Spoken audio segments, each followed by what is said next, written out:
सभी प्रतियोगी परीक्षाओं की तैयारी कर रहे छात्र छात्राओं का स्वागत अभिनंदन। दोस्तों, ये जो मैंने 25 मिनट में 50 प्रश्न का जो अभियान प्रारंभ किया है, यह आप सभी छात्रों के विशेष हित को ध्यान में रखकर के प्रारंभ किया है। यह उन छात्रों के लिए विशेष रूप से हैं जो नियमित रूप से कोचिंग नहीं कर पा रहे हैं। आज का हमारा टॉपिक है उच्च न्यायालय और सचिवालय। क्वेश्चन नंबर 1 देखिए आज का। भारत का 25वां उच्च न्यायालय आंध्र प्रदेश राज्य में किस वर्ष स्थापित किया गया? पहला 2014, दूसरा 2015, तीसरा 2016, चौथा इनमें से कोई नहीं।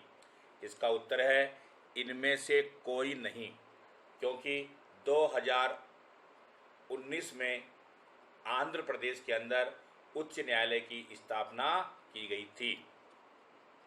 क्वेश्चन नंबर 2, निम्न में से कौन सा विषय उच्च न्यायालय और उच्चतम न्यायालय दोनों की अधिकारिता में आता है? राज्यों के परस्पर विवाद, केंद्र व राज्यों के बीच विवाद, मूल अधिकारों का संरक्षण और संविधान के उल्लंघन से संरक्षण, केंद्र और राज्यों के बीच विवाद है। यह दोनों ही उच्च न्यायालयों के अधिकारिता क्षेत्र में आता है। 2 नंबर का सही आंसर है। क्वेश्चन नंबर 3, कौन सा कथन सही नहीं है?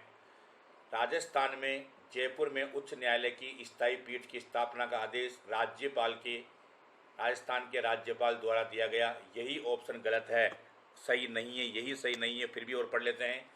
जयपुर पीठ को मुख्य पीठ का दर्जा नहीं दिया गया, सही है, केवल ये अतिरिक्त पीठ है।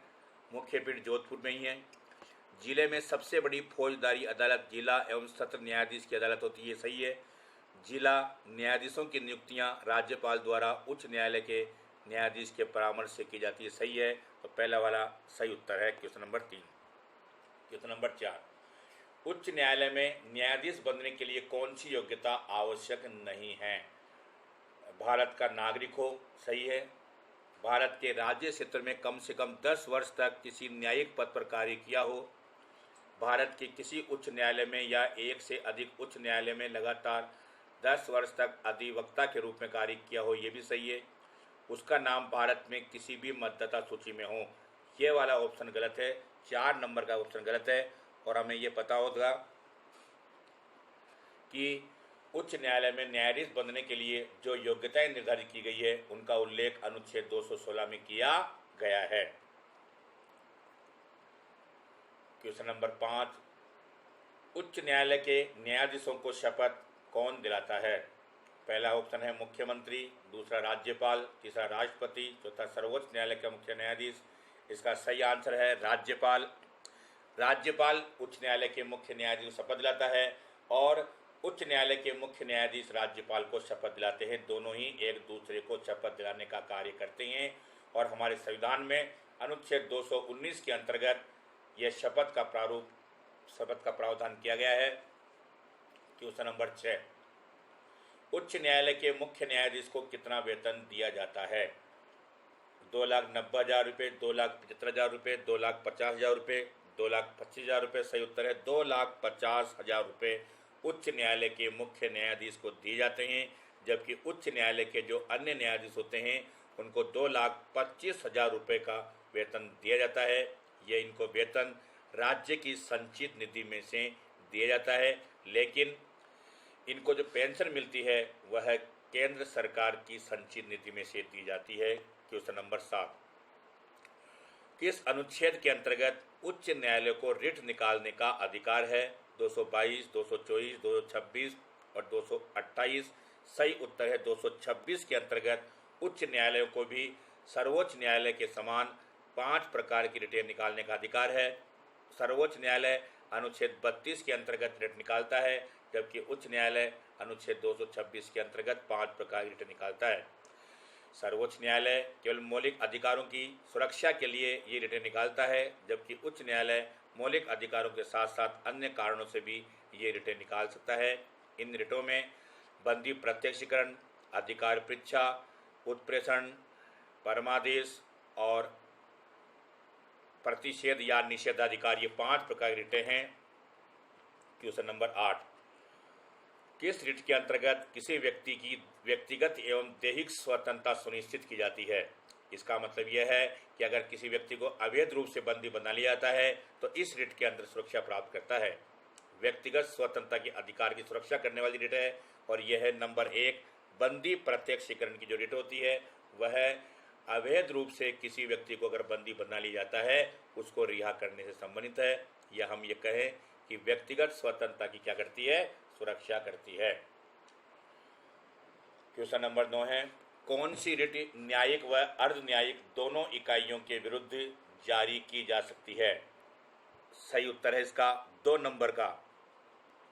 निषेधाधिकार जो रिट है वह न्यायिक व अर्ध न्यायिक दोनों ही इकाइयों के विरुद्ध जारी की जा सकती है। एक चीज और ध्यान रखना, इसके अलावा एक उत्प्रेषण जो रिट है, उत्प्रेषण जो रिट है वह रिट भी दोनों ही रिटें हैं उत्प्रेषण और निषेधाधिकार। निषेधाधिकार को प्रतिषेध भी करते हैं, ध्यान रखना, निषेधाधिकार को प्रतिषेध भी करते हैं। और दूसरे जो रिट है उसका नाम है उत्प्रेषण रिट। इन चारों में ऑप्शन नहीं है, लेकिन उत्प्रेषण रिट और निषेधाधिकार रिट ऐसी रिटें हैं जो न्यायिक और अन्यायिक दोनों ही इकाइयों के विरुद्ध जारी की जा सकती है। 9 में 2 नंबर का आंसर सही है। 10वां क्वेश्चन, लोक अधिकारी द्वारा अपने दायित्व का निर्वहन न करने पर कौन सी रिट जारी की जाती है? लोक अधिकारी का मतलब होता है गवर्नमेंट कर्मचारी हो, उसके लिए है ये। अगर दायित्व का निर्वहन नहीं कर रहा है तो कौन सी रिट जारी की जाती है? इसका सही आंसर है परमादेश। यानी यह परमादेश की जो रिट है यह किसी व्यक्ति को अपने सार्वजनिक कर्तव्यों का पालन कराने के लिए जारी की जाती है, अगर वो सार्वजनिक कर्तव्यों का पालन नहीं कर रहा है तो। क्वेश्चन नंबर 11, किस अनुच्छेद के अंतर्गत संसद उच्च न्यायालयों की शक्ति का विस्तार कर सकती है?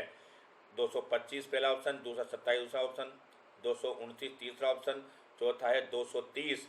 इसका सही आंसर है अनुच्छेद 230 के अंतर्गत उच्च न्यायालय की शक्ति का विस्तार करने का अधिकार संसद को प्राप्त है। तो 4 नंबर का आंसर सही है। क्वेश्चन नंबर 12, किस वर्ष लोक अदालतों को वैज्ञानिक संरक्षण प्रदान किया गया? हमारे देश के अंदर 1987 के अंदर लोक अदालतों को वैज्ञानिक संरक्षण या संवैधानिक संरक्षण प्रदान किया गया था और उस समय भारत के मुख्य न्यायाधीश थे, सर्वोच्च न्यायालय के मुख्य न्यायाधीश थे PN भगवती, जिनको इनका जनक भी कहा जाता है। क्वेश्चन नंबर 13, जब किसी उच्च न्यायालय का मुख्य न्यायाधीश प्रशासनिक हैसियत से काम करता है तो वह अधीन होता है भारत के राष्ट्रपति, सर्वोच्च न्यायालय के मुख्य न्यायाधीश के विशेष नियंत्रण में, राज्यपाल की विवेकाधीन शक्तियों के अधीन, मुख्यमंत्री को प्रदत्त विशेष शक्तियों के अधीन। 2 नंबर का आंसर सही है। सर्वोच्च न्यायालय के मुख्य न्यायाधीश के विशेष नियंत्रण में वह कार्य करता है। क्वेश्चन नंबर 14, राजस्थान में लोक अदालतें स्थापित की गई है जिला स्तर पर, खंड स्तर पर, राज्य स्तर पर, और चौथा ऑप्शन है उपयुक्त सभी। तो ये सही आंसर है, उपयुक्त सभी स्तर पर लोक अदालतों की स्थापना की गई है जो त्वरित गति से मामलों को सुलझाने का कार्य करती है। क्वेश्चन नंबर 15, राजस्थान में मोबाइल अदालतों की स्थापना की गई है ग्राम स्तर, पंचायत समिति स्तर, तहसील स्तर, जिला स्तर। इसका सही उत्तर है 2 नंबर, पंचायत समिति स्तर, जिसको खंड स्तर भी कहते हैं। और मोबाइल अदालतों का अर्थ होता है कि मोबाइल अदालतों के माध्यम से कोई भी व्यक्ति वाहनों के माध्यम से संबंधित गांव में जाकर के और मामलों को क्या करता है? सुलझाने का कार्य करता है। तो पंचायत समिति स्तर पर इनकी स्थापना की गई है। उसके बाद 2007 में स्थापना हुई थी, ध्यान रखना। क्वेश्चन नंबर 16, 2009 में कहां पर सड़क दुर्घटनाओं के पीड़ितों को जल्दी उचित न्याय व मुआवजा दिलाने के लिए नायाब कोर्ट की स्थापना की गई? ये सही आंसर दिल्ली है, केंद्र शासित प्रदेश दिल्ली है। अरविंद केजरीवाल सरकार के द्वारा वहां पर ये कोर्ट स्थापित किए गए हैं। ग्राम अदालतों की जन्मभूमि माना जाता है, इसका सही आंसर है राजस्थान।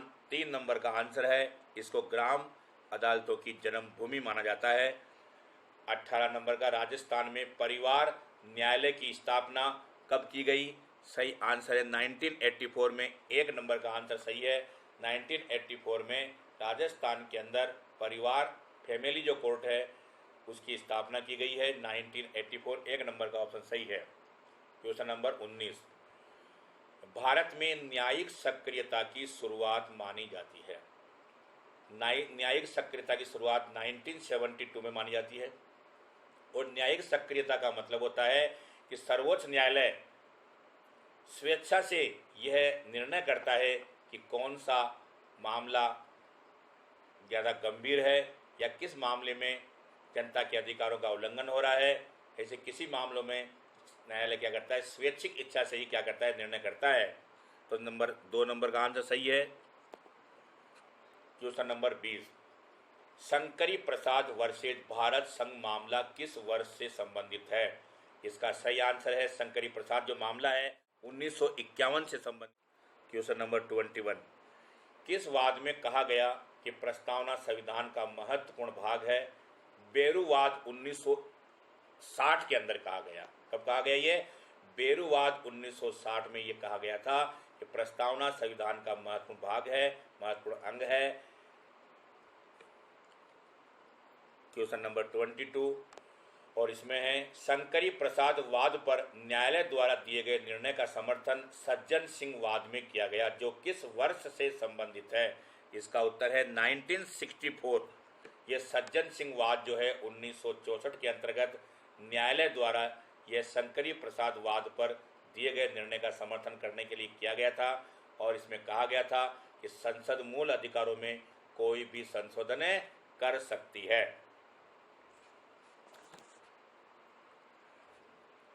संसद मूल अधिकारों को ना तो कम कर सकती है ना सीमित कर सकती है। यह निर्णय न्यायालय द्वारा किस वाद के अंतर्गत किया गया? गोलकनाथ वाद 1967 के अंतर्गत किया गया। इसमें किया गया गोलकनाथ वाद में 1967 में निर्णय लिया गया कि संसद मूल अधिकारों को ना तो कम कर सकती है ना सीमित कर सकती है। और जो मैंने आपको बताया था कि शंकरी प्रसाद वाद में संसद ने कहा था कि वह मूल अधिकारों में कोई भी संशोधन कर सकती है। शंकरी प्रसाद में क्या कहा था? मूल अधिकारों में कोई भी संशोधन कर सकती है। लेकिन इस गोलकनाथ वाद में कहा गया कि न तो कम कर सकती है और न ही सीमित कर सकती है। क्वेश्चन नंबर 24, संविधान के मूल ढांचे को छोड़कर उसके किसी भी भाग में आवश्यक संशोधन करने का निर्णय किस वाद के अंतर्गत किया गया? केशवानंद वाद, जो केशवानंद भारती वाद है 1973 में निर्णय लिया गया था कि मूल ढांचे को छोड़ करके उसके किसी भी भाग में संशोधन किया जा सकता है, लेकिन मूल ढांचे में छेड़खानी नहीं की जा सकती। Question number 25, Bommai versus Bharat संघ मामला किस वर्ष से संबंधित है? 1999 से संबंधित है और पंथ निरपेक्षता को मूल ढांचा माना गया था। इसके अंदर 26, इंदिरा साहनी वर्सेज भारत संघ मामले में कौन सा निर्णय थी? इसके अंदर 4 नंबर का आंसर सही है। ये पिछड़े वर्ग के लिए 50% अधिक आरक्षण नहीं हो सकता, ये भी सही है। राज्य के द्वारा 4 नंबर का आंसर क्या है इसमें सही है, 1 नंबर का नहीं, 4 नंबर का आंसर सही है। क्वेश्चन नंबर 27, किस अनुच्छेद के अंतर्गत महाधिवक्ता का प्रावधान किया गया है? महाधिवक्ता को एडवोकेट जनरल बोलते हैं, राज्य का प्रथम कानूनी अधिकारी होता है ये। और अनुच्छेद 165 के अंतर्गत महाधिवक्ता का प्रावधान किया गया है। जिस प्रकार केंद्र में महान्यायवादी या अटॉर्नी जनरल होता है, इसका प्रावधान 76 में किया गया है, उसी प्रकार राज्यों में भी महाधिवक्ता का प्रावधान अनुच्छेद 165 के अंतर्गत किया गया है। महाधिवक्ता की नियुक्ति किसके द्वारा की जाती है? राज्यपाल के द्वारा। 2 नंबर का आंसर सही है। राज्यपाल राज्य के महाधिवक्ता की नियुक्ति करता है। क्वेश्चन नंबर 29, महाधिवक्ता को शपथ कौन दिलाता है? इसका सही आंसर 1 नंबर का है, राज्यपाल उसको शपथ दिलाता है 29 में। 30, वह कौन सा अधिकारी है जो ना तो मंत्री होता है ना विधानसभा या विधान परिषद का सदस्य होता है, लेकिन इसे इनकी कार्यवाही में भाग लेने का अधिकार है, लेकिन वहाँ मत देने का अधिकार नहीं होता? इसका सही आंसर महाधिवक्ता होता है 4 नंबर का, और यही अधिकार महान्यायवादी को होता है। महान्यायवादी भी संसद का सदस्य नहीं होता, न वह मंत्री होता है, लेकिन उसे संसद की कार्यवाही में भाग लेने का, मत देने का अधिकार होता है। मत देने का अधिकार नहीं होता, लेकिन अपने विचार व्यक्त करने का अधिकार होता है। तो वही स्थिति राज्य में महाधिवक्ता की है। जैसे केंद्र में महान्यायवादी, उसी प्रकार राज्य में महाधिवक्ता होता है। 31, किस वर्ष राजस्थान में शासन सचिवालय की स्थापना की गई? 1949 में। राज्य सरकार के प्रशासनिक संबंधी कार्यों को करने के लिए शासन सचिवालय की स्थापना की गई है 1949 में। और शासन सचिवालय के अंतर्गत शासन से संबंधित कई विभाग होते हैं। इन विभागों की संख्या अलग अलग राज्यों में अलग अलग होती है। जो बड़े राज्य होते हैं वहाँ पर संख्या ज़्यादा होती है, लेकिन जो कम छोटे राज्य होते हैं वहाँ पर इनकी संख्या कम होती है। इन विभाग जो होते हैं, प्रत्येक विभाग किसी न किसी राजनीतिक मंत्री के नियंत्रण में होता है तथा सचिव के अधीन होता है। एक सचिव के अधीन एक से अधिक विभाग भी हो सकता है। क्वेश्चन नंबर 32, किसी राज्य में शासन सचिवालय के अंतर्गत विभागों की संख्या का निर्धारण किसके द्वारा किया जाता है? इसका आंसर है मंत्रिमंडल के द्वारा। 4 नंबर का आंसर सही है। मंत्रिमंडल जो होता है राज्य का, वह विभागों की संख्या का निर्धारण करता है। राजस्थान के अंदर लगभग 51 विभाग हैं। क्वेश्चन नंबर 33, सचिवालय का प्रत्येक विभाग किसके नियंत्रण में होता है? मुख्य सचिव, राजनीतिक मंत्री, सचिव, उपरोक्त सभी, इन सभी के नियंत्रण में रहकर के काम करता है। लेकिन मुख्य जो नियंत्रण होता है वो सचिव के नियंत्रण में होता है। लेकिन राजनीतिक जो मंत्री होते हैं वह इनके सर्वे सर्वा होते हैं, उनके मार्गदर्शन में रहकर के ही ये विभाग कार्य करता है। 34, 1960 में किसके समय में राज्य के सचिवालयों के विभागों को प्रकोष्ठों में विभाजित किया गया? इसका आंसर है भगवती लाल मेहता के समय में। इनके समय में सचिवालय के विभागों को प्रकोष्ठों में क्या कर दिया गया था? विभाजित कर दिया गया था।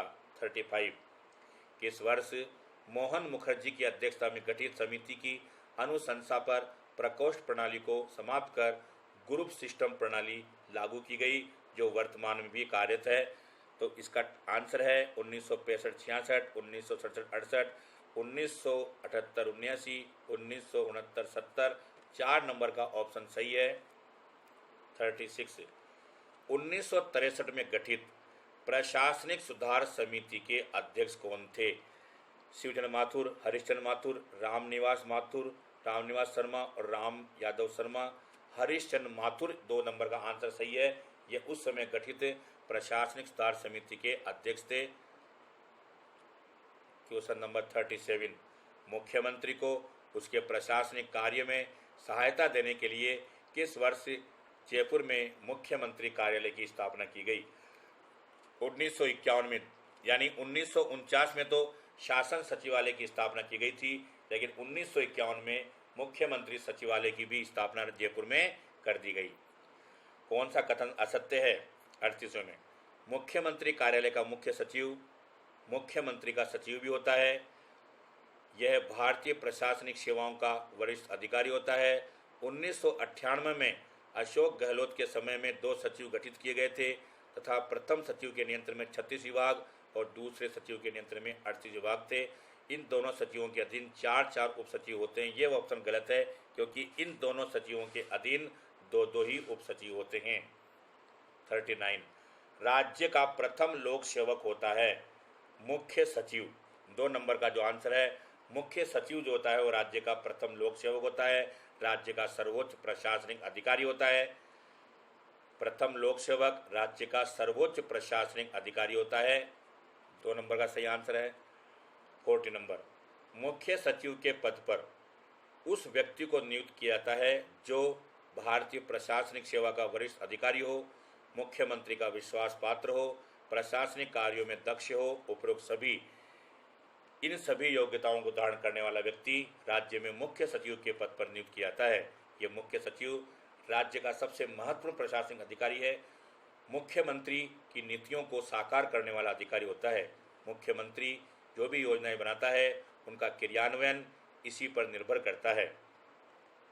Question number 41। राज्य के मुख्य सचिव की नियुक्ति किसके द्वारा की जाती है? राज्यपाल द्वारा, मुख्यमंत्री द्वारा, राष्ट्रपति द्वारा और राज्यपाल की सलाह पर मुख्यमंत्री द्वारा। इसकी नियुक्ति राज्य के मुख्यमंत्री के द्वारा की जाती है। हम जानते हैं संसदीय सचिवों की नियुक्तियां भी राज्य का मुख्यमंत्री करता है और मुख्य सचिव की नियुक्ति भी इसके द्वारा ही की जाती है। Question number 42। राजस्थान के प्रथम मुख्य सचिव कौन थे? कमलकांत शर्मा, के राधाकृष्ण, पीसी आहूजा, इनमें से कोई नहीं। के राधाकृष्ण जो थे वह राजस्थान के प्रथम मुख्य सचिव के पद पर नियुक्त किए गए थे। 15 अप्रैल 1949 में इन्होंने राजस्थान के अंदर इस पद पर कार्य प्रारंभ किया था और 2 मई 1950 तक उन्होंने इस पद पर कार्य किया था। तो 2 नंबर का सही आंसर है। मुख्य सचिव का कार्यकाल होता है 5 वर्ष, 6 वर्ष मुख्यमंत्री के विश्वास तक, 70 वर्ष की आयु तक। 3 नंबर का आंसर सही है। मुख्यमंत्री के विश्वास तक ये पद पर कार्य करता है। जब तक मुख्यमंत्री होता है तब तक काम करता है, विश्वास होता है तब तक काम करता है। अगर सरकार का पतन हो जाता है, मुख्यमंत्री द्वारा त्यागपत्र दिया जाता है, तो नया जो मुख्यमंत्री बनता है उसकी इच्छा पर ही नया सचिव बनता है या पुराना रहता है, ये उसकी इच्छा पर निर्भर करता है। 44। राजस्थान में वे कौन से मुख्य सचिव थे जिनके समय में 4 मुख्यमंत्री ने कार्य किया?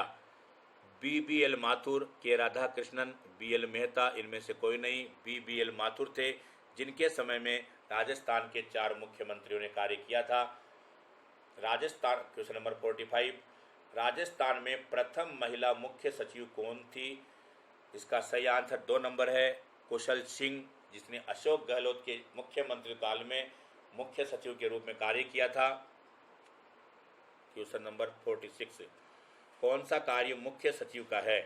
केंद्र सरकार व राज्य सरकार के बीच मध्यस्थ के रूप में कार्य करना, राज्य का मुख्य प्रशासनिक अधिकारी तथा विभिन्न स्तरों के मध्य समन्वय स्थापित करना, राज्य में आपातकालीन शासन में इसकी महत्वपूर्ण भूमिका होती है। उपरोक्त सभी कार्य मुख्य सचिव के होते हैं। Question number 47। 1949 में राजस्थान में कितने विभाग थे? कितने संभाग थे? 1949 में राजस्थान में कितने संभाग थे? उस समय राजस्थान के अंदर 5 संभाग थे। जयपुर, जोधपुर, उदयपुर, कोटा और बीकानेर, ये 5 संभाग थे। उसके बाद संभागीय व्यवस्था को मोहनलाल सुखाड़िया ने समाप्त कर दिया था, लेकिन हरदेव जोशी के द्वारा इन संभागीय व्यवस्था को पुनः प्रारंभ कर दिया गया था। Question number 48। राजस्थान का छठा संभाग कौन सा है? अजमेर, भरतपुर, बीकानेर और कोटा। सही आंसर है 1 नंबर का अजमेर राजस्थान का छठा संभाग है और 26 जनवरी 1987 को यह संभाग अस्तित्व में आया था। 49। भारत में सर्वप्रथम कलेक्टर का पद किसके समय में सृजित किया गया था? सही आंसर है 2 नंबर का वारेन हेस्टिंग के समय में कलेक्टर का पद सृजित किया गया था। ये कलेक्टर महत्वपूर्ण अधिकारी होता है और इसको राज्य सरकार का हाथ कह सकते हैं, राज्य सरकार के कान कह सकते हैं, राज्य सरकार की आंखें कह सकते हैं। कई महत्वपूर्ण अधिकारी होता है ये राज्य का कलेक्टर। जिला प्रशासन जनसाधारण व राज्य सरकार के बीच एक व्यवहारिक कड़ी के रूप में कौन? जिला प्रशासन जनसाधारण व राज्य सरकार के बीच एक व्यवहारिक कड़ी के रूप में कौन कार्य करता है? इसका सही आंसर है जिला कलेक्टर, जिसको राज्य में सबसे महत्वपूर्ण माना जाता है। जिले की सारी व्यवस्थाओं का नियंत्रण इसी के हाथ में होता है। तो ये हमारे आज 50 प्रश्न हो गए। 25 मिनट के अंदर, उससे कम मिनट में हमारे हो गए। इन क्वेश्चनों को आप भी बार बार प्रैक्टिस कीजिए और अगर किसी ने मेरा चैनल सब्सक्राइब नहीं किया है ज़रूर करें और इन वीडियो को लाइक ज़रूर करें। अपने दोस्तों को, अपने जो संबंधी हैं जो कंपटीशन की तैयारी कर रहे हैं, उनको इनके बारे में ज़रूर बताएं ताकि उनका भी फायदा हो सके और आगे भी मैं आपके समक्ष बढ़िया क्वेश्चन से संबंधित वीडियो प्रस्तुत करता रहूँगा। धन्यवाद। जय हिंद।